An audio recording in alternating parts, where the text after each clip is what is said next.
Well, that's a snail mate, because the snails, neither of them is winning in their mating. That's a twofer! So let's talk about something really depressing.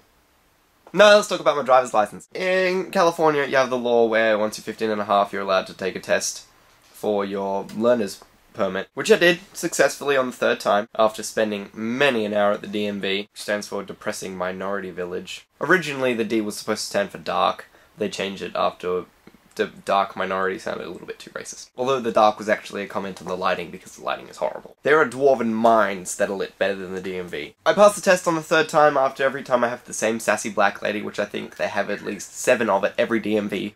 Failed it because the questions, they seriously are really bad questions. Here's an example. How many absences of headlights should you have not turned on 1 hour after the sun is set? That is seriously one of the questions that they might have had. Some of my learner's permit's not so bad, actually, because you don't have to display yourself as a learner. All you have to do is have your parent in the car and do like 20 hours of driving, 6 of which at night. So then came time for me to get my Frizzle license, and that almost worked out, except I don't have a social security number. So I had to spend 2 months convincing people that I didn't need a social security number. So I call the guys at the DMV, and they call up some guy at Social Security, says, "Hey, my name's Brian. He doesn't need a social security." Thank you, Brian. It was great. I got my license. I only had like little paper license because in America they don't know how to print on cards, like identification cards.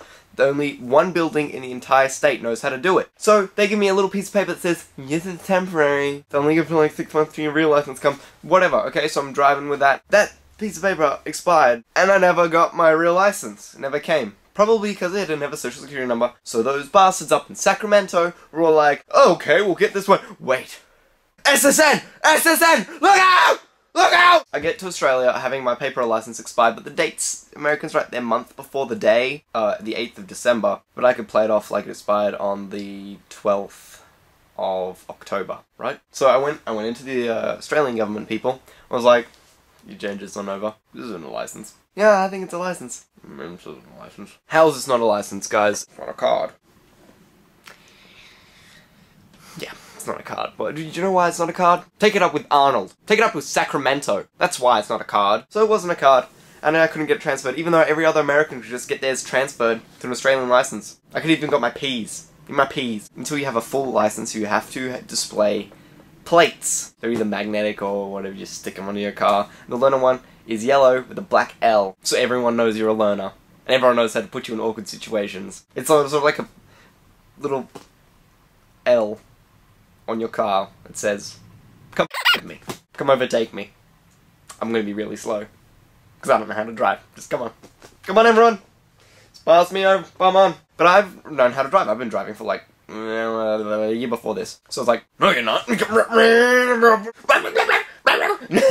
So I'm the cool learner. If you see a learner out in the streets of Canberra, you know I'm the cool one. I'm the one overtaking you. So I have my license and transfer. I had to start all over again to get my L's. And I have to go for my P's soon. But I don't know how to reverse park, because in America they don't really teach you how. I need to learn how. Then I can take my test and I can get my P's. And then only be profiled for drunk driving. Because in Australia you're allowed to profile people. Especially if they have a P on their car, then they're probably drunk. Or harbouring a friend in the back. In the boot. In the trunk. In the trunk space. In the rear compartment. Moral of the story is, crimes don't pay. Don't rule suicide out. Not an answer, but it sure does solve a lot of problems. Curse you, DMV!